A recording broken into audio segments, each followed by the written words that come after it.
ओम शांति। आज है 21 जून, शिव बाबा की साकार मुरली। सुनते हैं बाबा के मधुर महावाक्य। आज बाबा कहते हैं, मीठे बच्चे, तुम ज्ञान सागर के पास आते हो सम्मुख मिलन मनाने, बादल भरने।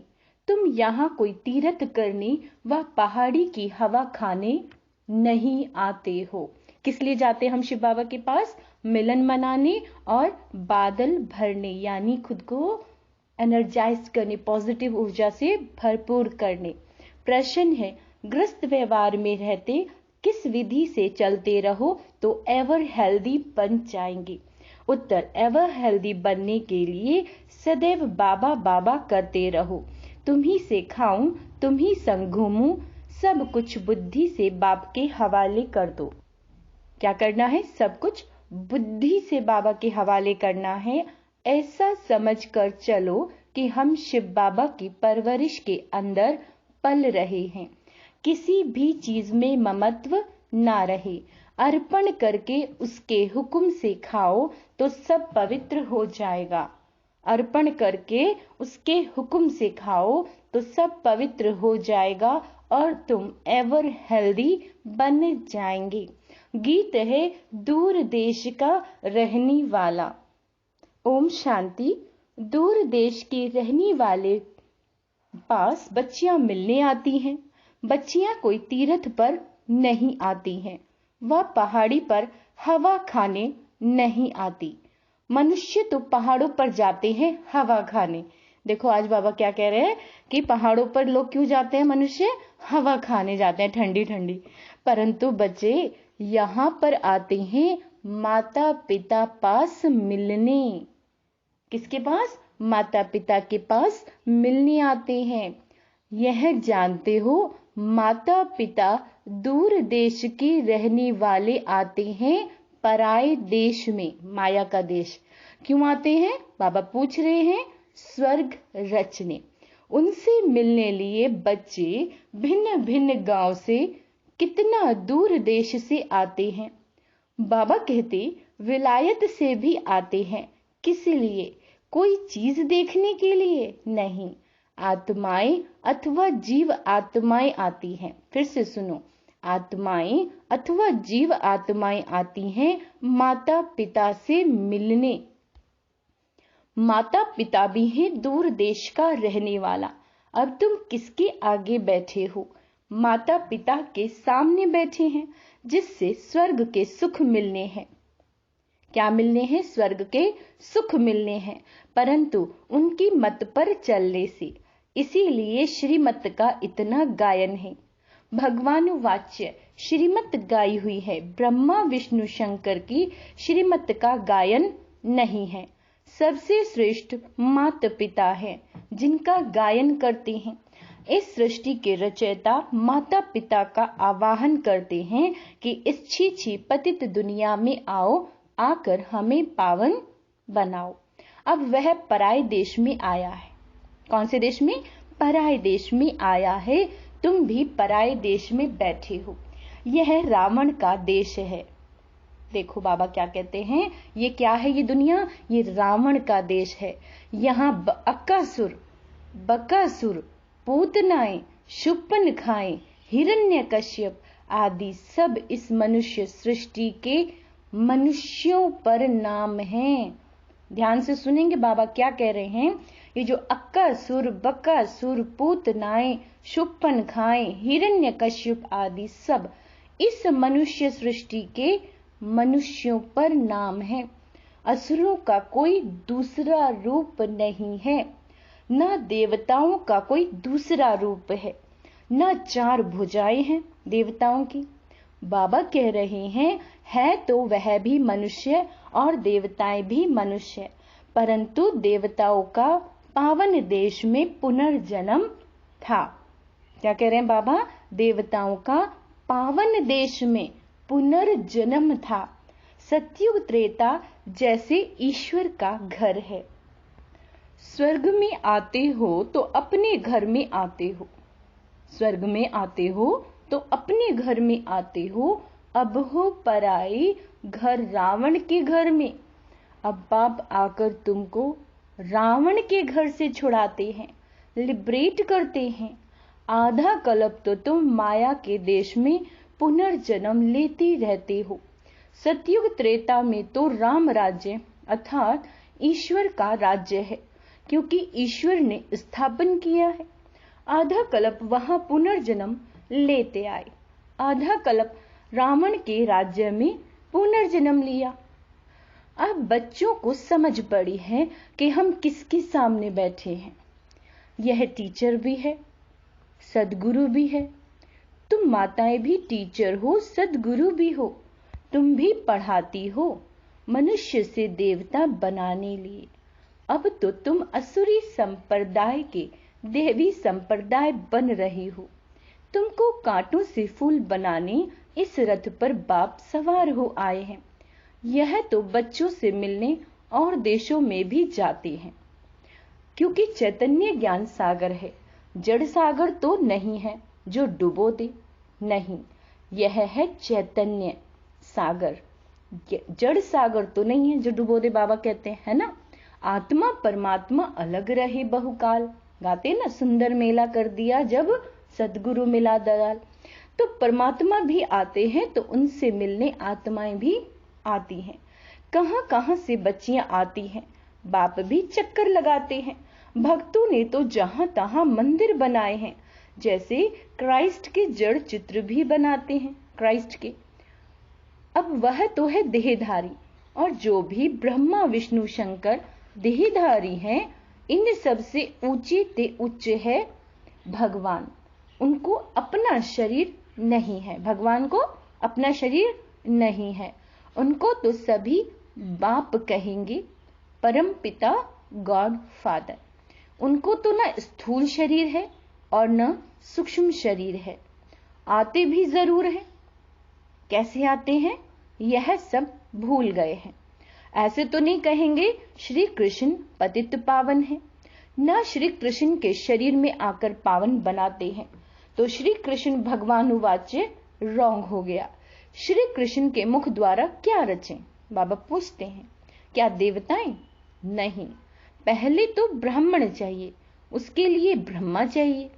नहीं तो ब्रह्मा का ऑक्यूपेशन कहां? श्री कृष्ण का नाम लगाने से ब्रह्मा की बायोग्राफी गुम हो जाती है। श्री कृष्ण द्वारा सतयुग स्थापन किया, तो ब्रह्मा का ऑक्यूपेशन ही गुम कर दिया कि फिर ब्रह्मा ने क्या किया। परंतु क्या कहते हैं बाबा, परंतु तुम बच्चे जानते हो, जो यहां आते हो। बाकी जो नहीं जानते वह समझेंगे कि यह भी एक सत्संग है जहां गीता सुनाते हैं, परंतु यहां कौन सुनाते हैं यह तुम बच्चे जानते हो। ज्ञान का सागर मोस्ट विलेबिड माता पिता सुनाते हैं। कितना मीठा, कितना प्यारा है। तुम कोई मनुष्य को मीठा कह नहीं सकते, क्योंकि सभी कड़वे विकारी हैं। बाप उनको पावन बना रहे हैं, तो उचित उच्च है भगवान। उसके बाद जो भी मनुष्य होकर गए हैं, अभी वह सब पतित हैं। जब तक बाप आकर पावन ना बनाए तो सब पतित दुखी रह जाते हैं।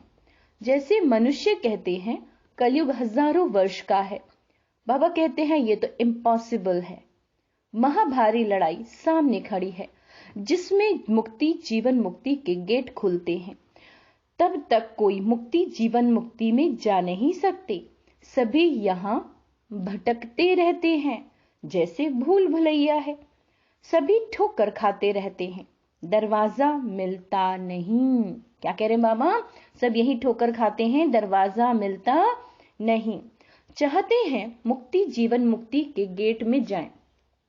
कोई मरता है तो भी कहते हैं, क्या कहते हैं, स्वर्गवासी हुआ।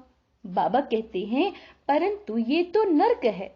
स्वर्ग में तब जा सकेंगे जब बाप आए, राजयोग सिखलाएं, तब राजाई व प्रजापद पा सकते हैं। अब यह है कमाई। क्या कह रहे हैं बाबा, यह है कमाई। कहते हैं ना, इसने कौन सी कमाई की जो इतना बड़ा साहूकार बना। तो देवताओं, सतयुग के देवताओं ने कौन सी कमाई की और कब की जो ऐसे बने। जरूर कलयुग के अंत में की होगी, तब सतयुग में बने। बाबा कहते हैं, अब तुम जानते हो हम ऐसी कमाई कर रहे हैं जो स्वर्ग की मालिक बने। जरूर उसके रिजल्ट तुम स्वर्ग में भोगोगे। अब तुम कलयुग और सतयुग के संगम पर हो। उनको अलग युग कर दिया है। सारे कर्म अकर्म विकर्म की गति बाप समझाते हैं। कहते हैं बच्चे, अब जो कर्म मैं तुमको सिखाता हूं वही करो। इसको कलयुग नहीं कहेंगे, इसको कलयुग नहीं कहेंगे। संगम युग का किसी को पता नहीं। जब सतयुग से त्रेता होता है तब भी किसी को पता नहीं पड़ता कि सतयुग त्रेता का संगम पास हो रहा है। यह पीछे गाया जाता है कि सतयुग में फलानी राज्य करते थे, त्रेता में फलानी राज्य करते थे, द्वापर हुआ। बाबा कहते हैं, द्वापर हुआ तो देवी देवता वाम मार्ग में चले गए। यह सब अब तुमको पता पड़ता है। यह ज्ञान कोई में भी नहीं है। तुम ही वर्ल्ड की हिस्ट्री ज्योग्राफी पढ़ते हो, तुम्हारे पास एम ऑब्जेक्ट है। जो भी दुनिया में गीता पाठशालाएं हैं वहां वेद शास्त्र सुनाते हैं। एम ऑब्जेक्ट कोई नहीं है।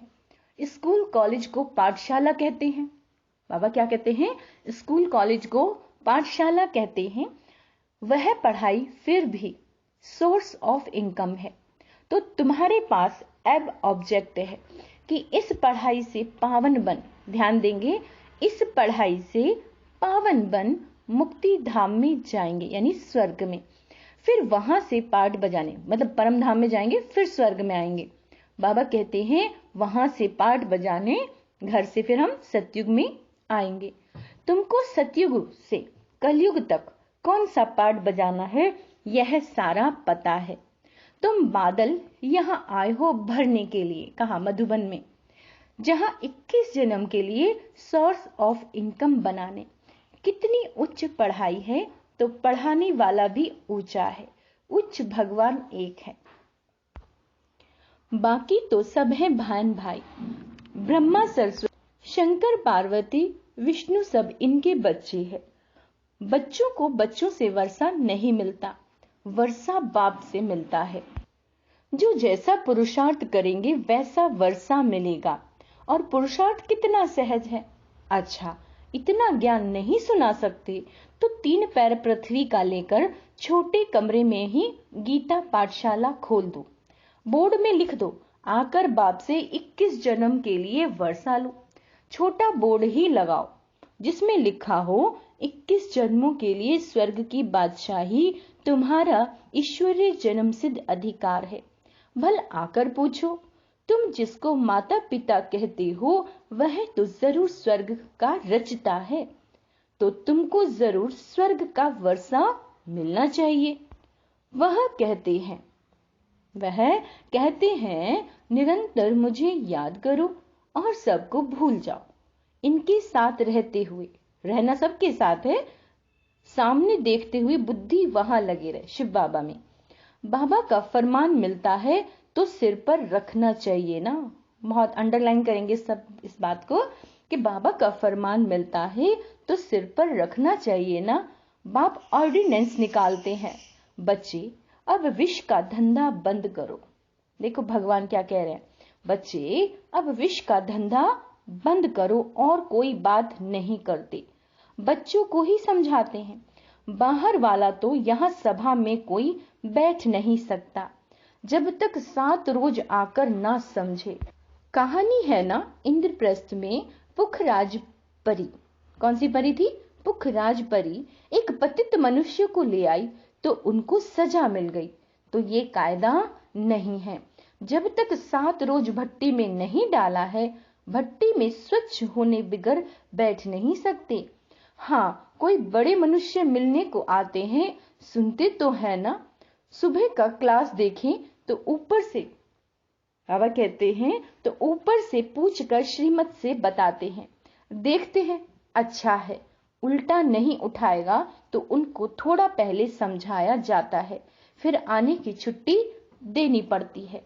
तुम सबको समझाओ कि यह हमारे माता पिता हैं, जिससे स्वर्ग के सुख मिलते हैं। यह बाप, टीचर, सदगुरु तीनों है।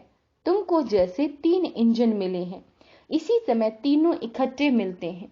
वहां तो अलग अलग मिलते हैं। पहले बाप, फिर टीचर और वृद्ध अवस्था में गुरु करते हैं। तुम अब किसकी परवरिश के नीचे हो? शिव बाबा की, क्योंकि तुम्हारे पास जो कुछ भी है वह शिव बाबा को अर्पण किया है। तुम्हारी परवरिश जैसे कि शिव बाबा के भंडारे से होती है। तुमने अपना सब कुछ शिव बाबा को दान किया है, अब उनसे ही तुम पलते हो। कितना पवित्र अन्न मिलता है। ऐसे कभी होता नहीं जो कोई धर्म यानी दान करे उससे ही उनकी परवरिश मिले। वह तो जिसको दान करते वो खा जाता है। यहाँ तो तुम शिव बाबा को देते हो तो कितना पवित्र बन जाता है। इससे तुम्हारी ही परवरिश होती है। बाप कहते हैं, घर में रहकर ऐसा समझो सब बाबा का है। ऐसे समझ खाते हो तो हूबहू शिव के भंडारे से खाते हो। इसमें कोई ममत्व नहीं। बाप का समझते हो, बाप का दिया हुआ है, बाप को अर्पण किया हुआ है, उनके हुक्म से खा रहे हैं। बल बैठा घर में है परंतु शिव के भंडारे से खाते हैं। कहते हो ना, तुम्ही से खाऊं, तुम्ही से घूमूं। बाबा बाबा कहने से उनसे योग लगा रहेगा, एवर हेल्दी बन जाएंगे। यह है हेल्दी बनने की सैनिटेरियम। उस सैनिटेरियम में सारी आयु थोड़े ही रहते हैं, थोड़ा टाइम रहकर चले जाते हैं। बाबा कहते हैं, यहाँ तो तुम बैठे हो एवर हेल्दी 21 जन्मों के लिए। एवर हेल्दी 21 जन्मों के लिए बनते हो। यहाँ आते ही हो किस लिए? आधा कल्प के लिए एवर हेल्दी, एवर वेल्दी और एवर हैप्पी बनने के लिए। इस ख्यालात से आते हो ना। यहाँ हवा खाने के लिए, तीर्थ करने तो नहीं आते हो। बाबा पूछते हैं, यहाँ आते हो शिव बाबा के पास। बाप भी आते हैं पराए देश पराए तन में। गीता जो गाई हुई है कुछ तो राइट होगा ना। आवाहन करते हैं बाप के आने लिए, तो जरूर उनको पतित से पावन बनाने के लिए आना पड़े। पतित तो नहीं, बाबा कहते हैं पतित तो नहीं, परम धाम में उनके पास जाएंगे पावन होने लिए। जा नहीं सकते। हर एक भक्त की आत्मा पुकारती है कि बाबा आओ। बाप कहते, मैं आता हूँ सबकी गति सदगति करने, सर्व के ऊपर दया करने वाला। सर्वदया, सर्व दया तो एक बाप है ना। कौन सी दया करते हैं? बाबा पूछ रहे हैं। श्रीमत देते हैं। श्रीमत तो मशहूर है, जिस पर चलने से श्रेष्ठ अर्थात स्वर्ग के मालिक बनेंगे। पर जो जितना डायरेक्शन पर चले कोई तकलीफ तो नहीं देते। हठ योग करने अथवा तीर्थ पर धक्का खाने की। अमेरिका हो या फिलीपीन हो, बाबा क्या कहते हैं, अमेरिका हो या फिलिपाइन हो, कहां भी हो, ग्रस्त व्यवहार में तो रहना चाहिए, परंतु रहते हुए कमल पुष्प के समान रहना है। जनक का मिसाल है, तुम्हारा है राजयोग। वहां तो कहेंगे स्वर्ग के सुख तो कागविष्टा के समान है, परंतु भारत का राजयोग तो मशहूर है, इसको कोई जानते नहीं। प्राचीन योग तो प्राचीन बाप ही सिखाएंगे। वेद शास्त्र, बाबा कहते हैं गीता, वेद शास्त्र आदि सब भक्ति मार्ग की सामग्री है। झाड़ को पूरा होना ही है, फिर इसी झाड़ को सब्ज होना है। तो तुम आए हो माता पिता पास रिफ्रेश होने, और घड़ी घड़ी आएंगे क्योंकि सम्मुख मजा आता है। यहाँ सदा के लिए तो बैठ नहीं सकते, लॉ नहीं है। अपना गृहस्थ व्यवहार भी संभालना है जरूर। बाकी ये पाठशाला अर्जुन बहुत वृद्धि को पाएगी। यह विघ्न आदि ना पड़े तो यह बहुत बढ़ जाए, इसीलिए विघ्न पड़ते हैं। 5000 इकट्ठे बैठ कैसे पढ़ेंगे, इसीलिए लिमिट है, जिनको बाप सम्मुख देख भी सकें। बाप देखते तो आत्माओं को है ना, शरीर को नहीं देखते। जोर से देखेंगे तो उनके शरीर ही भूल जाएगा। चुंबक है ना, तो जैसे अर्घ, बाबा कहते हैं अनकॉन्शियस होता जाएगा। क्या कह रहे हैं बाबा? तो अनकॉन्शियस होता जाएगा। अच्छा, मीठे मीठे सिक्के लदे बच्चों प्रति माता पिता बाप दादा का याद प्यार और गुड मॉर्निंग। रूहानी बाप की रूहानी बच्चों को नमस्ते। हम रूहानी बच्चों की रूहानी बाप दादा को याद प्यार गुड मॉर्निंग। नमस्ते मीठे बाबा, शुक्रिया बाबा, शुक्रिया। धारणा के लिए मुख्य सार। बाबा कहते हैं ऊंची मंजिल पर जाने के लिए, क्या कह रहे हैं बाबा? ऊंची मंजिल पर जाने के लिए बाप, टीचर, गुरु के रूप में हमें 3 इंजन मिले। कितने? 3 इंजन मिले हैं। सदा इसी स्मृति से आगे बढ़ना है। बुद्धि से सब कुछ बाप के हवाले कर उनकी परवरिश के नीचे पलना है। बहुत मीठा पावन बनना है। पतितपनी का कड़वापना निकाल देना है। वरदान है अनुभवों की संपन्नता द्वारा। अनुभवों की संपन्नता द्वारा सदा उमंग उत्साह में रहने वाली मास्टर ऑलमाइटी अथॉरिटी भव। अनुभव बड़ी से बड़ी अथॉरिटी है। हर गुण, हर शक्ति, हर ज्ञान के पॉइंट्स के अनुभवों में समान संपन्न बनो। क्या कह रहे हैं बाबा? हर गुण, हर शक्ति, हर ज्ञान के पॉइंट्स के अनुभवों में संपन्न बनो तो चेहरे पर सदा उमंग उत्साह की चमक दिखाई देगी। अब सुनने सुनाने के साथ अनुभवी मूर्त बनने का विशेष पार्ट बजाओ। अनुभव की अथॉरिटी वाले स्वयं को सदा भरपूर आत्मा अनुभव करेंगे। जैसे बीज भरपूर होता है, ऐसे ज्ञान, गुण, शक्तियां सब में भरपूर होने के कारण मास्टर ऑलमाइटी अथॉरिटी बन जाते हैं। स्लोगन है अमृत वेला, विशेष प्रभु पालना की वेला है। इसका महत्व जान पूरा लाभ लो। अच्छा, ओम शांति।